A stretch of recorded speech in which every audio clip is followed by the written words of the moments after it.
Good morning. You'd like to volunteer for the children's section, is that right?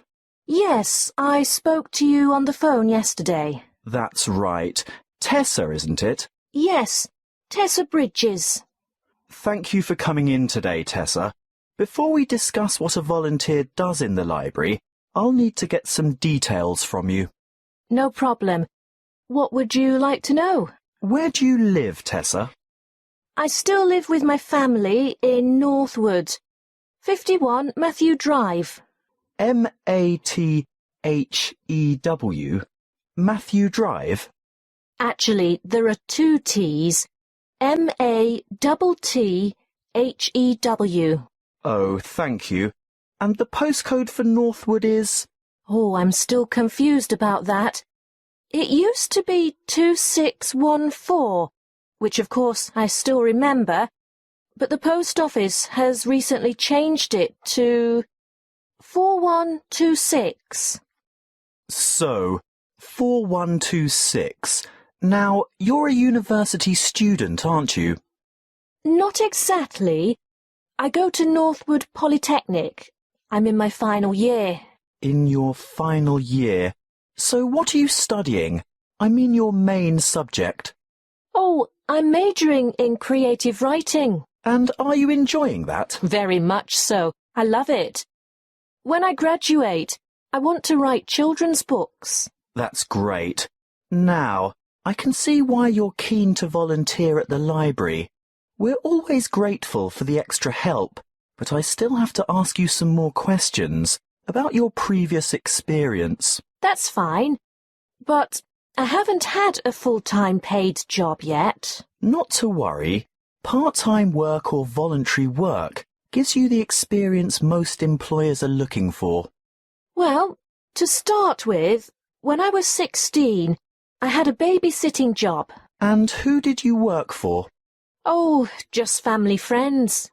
How long did you babysit for family friends? Oh, about 2 years, on and off. After those 2 years were up, what did you do then? Well, I was still working as a babysitter on the occasional evening and weekend when I became a peer tutor at school. I did that for 1 year, my last year at senior high. And what does being a peer tutor involve? Mostly, it means staying behind after school 1 or 2 afternoons a week to help fellow students in the subject that they're having difficulty with. And what subject did you tutor in? English, actually. I see. Do you have any other experience? I worked at the Ace Sports Academy as a tennis coach, but that was only for about 12 weeks over the summer before I enrolled at the Polytechnic. So you're good at sports? Not everything, just tennis. And are you currently working? Yes, well, unpaid work, that is. I'm a volunteer at the local hospital, where I visit sick children who would otherwise not have any visitors. Well, it certainly seems as if you like children. Yes, I do.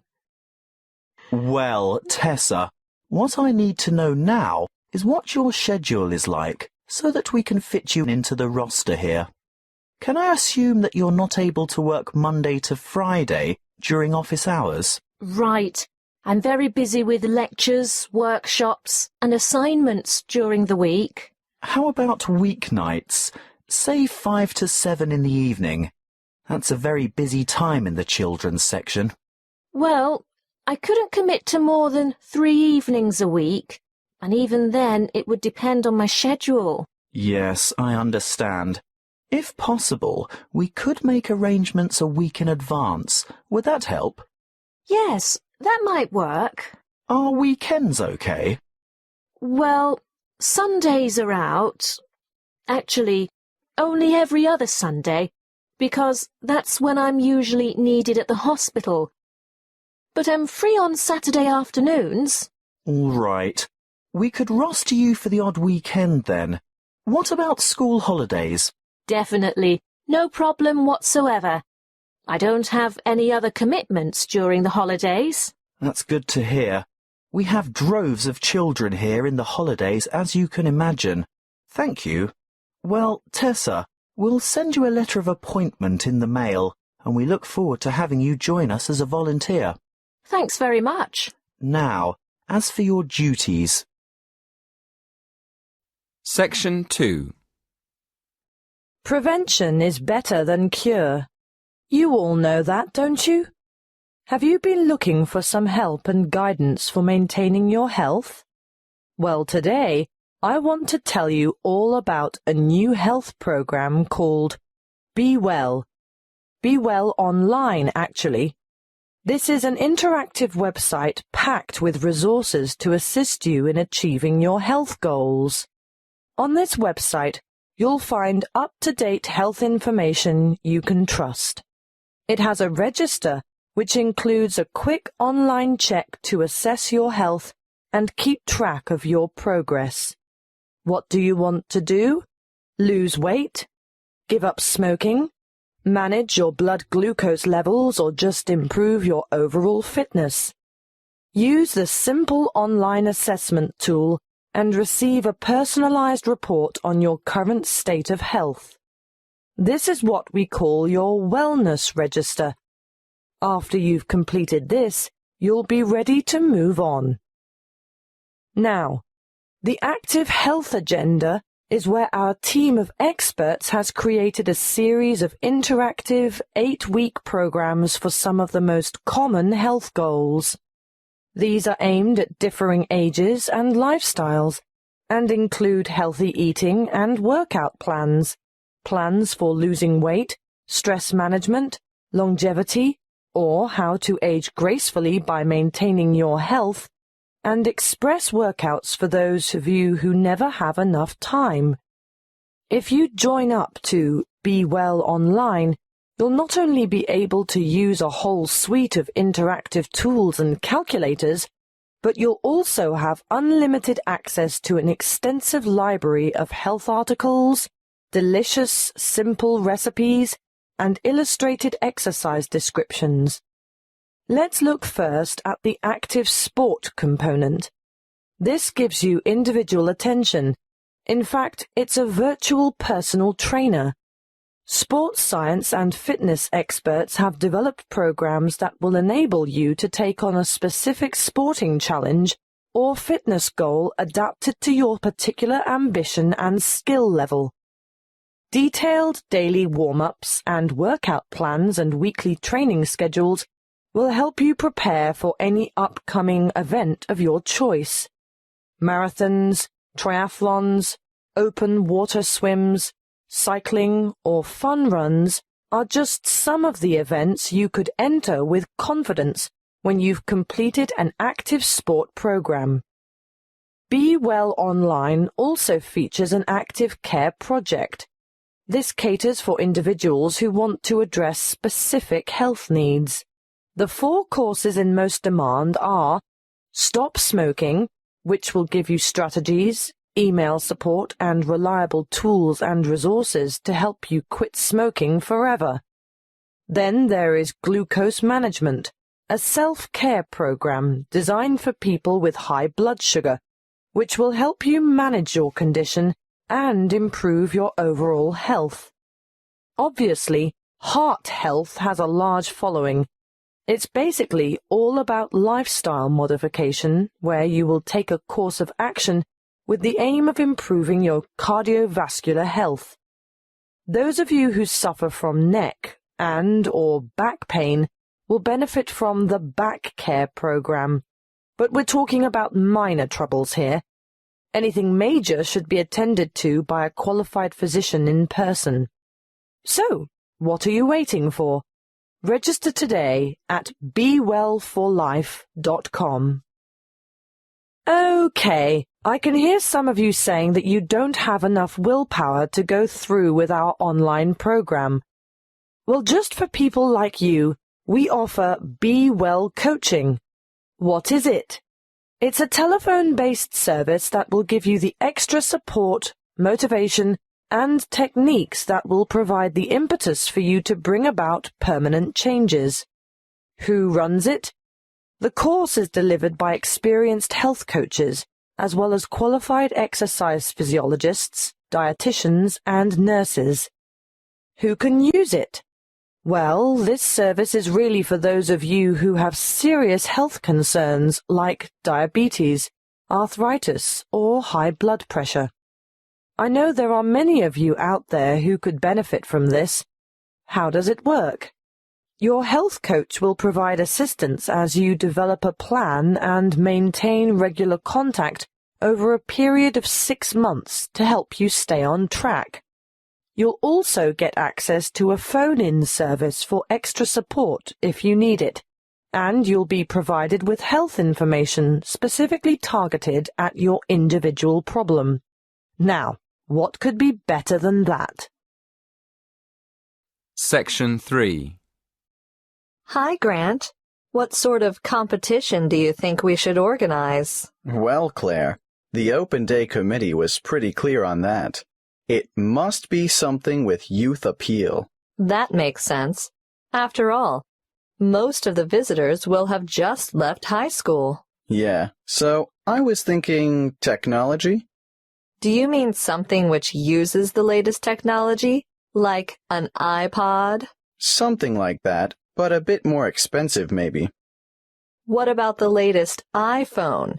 I'm saving up for one right now. Let's make it an iPad. I wish I'd had a tablet computer when I started university. Yeah, that's a great idea. That should get a lot of our younger visitors interested. Right. Let's go with that then. Fine. We could go into town now and buy it. I saw great deals advertised at the Rick Smith store. Oh, I don't think we'll have to worry about that.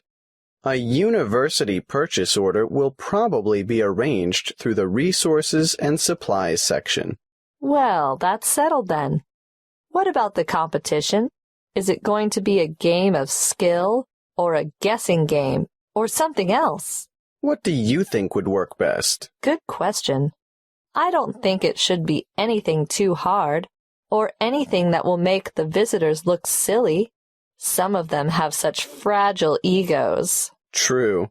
So, something that anyone can do. Nothing competitive, no skill or intelligence involved. That's right. But the main thing is that the contestants have a lot of fun. How do we do that? Well, I was thinking of a popular TV series, science fiction or science fantasy. I don't actually know the difference. Go on. It's a series where in every episode the main characters step through a portal into another world or another era. What's a portal? It's like a gateway or entrance to something. Okay, I get it. They'll be stepping into the new world of tertiary learning. So somehow we encourage people to step through this portal. Then what? They get their photo taken. Is that all? Not exactly. Let me think. I can't see how that's a competition, unless we pick the best photograph. But there's not much excitement or involvement in that for the participants. Wait. We don't decide on the winner. I mean, no one person does. We get them, the public, to do it. How? Put all the photos on Facebook, and the one with the most votes wins. I agree. Good idea. But there's just one more thing I'm not clear about. How do we get hold of a portal? I was thinking graduates of the engineering department could construct it as part of their contribution to Open Day. How do visitors enter the competition on Open Day? Well, firstly, they have to make their way to the portal photo booth on campus. Okay. A bit like a treasure hunt to start with. Yes, and then they get their photo taken stepping through the portal. And they'll have to write down their details. You know, name, phone number, email. No, hang on. Let's keep it simple. Just name and email address should do. Then after, say, the 30th of July, people can visit the university Facebook page and vote for their favorite photo. So the photo with the most votes wins. Yes, I think that should generate quite a bit of interest. What about a cutoff date? Of course, maybe, the most popular photo as of 5 p.m. on the 10th of August will collect the iPad. And the winner will be notified by email. And the winning photo will be enlarged and published in full color on the university Facebook page. Section 4. Welcome to this lecture on agriculture and the environment. I hope it is enough to make some of you decide on a career in the field of agricultural science.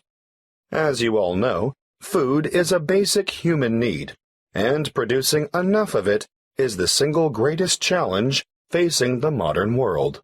Developing nations have rapidly expanding populations, so agriculture should be central to any development agenda for those countries. What's more, 75% of people in the developing world are dependent, directly or indirectly, on agriculture for their livelihood. And for many low-income countries, it's the most important sector of the economy, accounting for 50% of GDP, and sometimes it's the primary, if not only, source of foreign currency. Now, of course, when I talk about agriculture, I am using the term to encompass more than just growing food crops. Of course, livestock farming, fishing, and forestry are included. In order to combat wide-scale food shortages, agricultural research programs are underway in many areas. Using science is one way to increase productivity.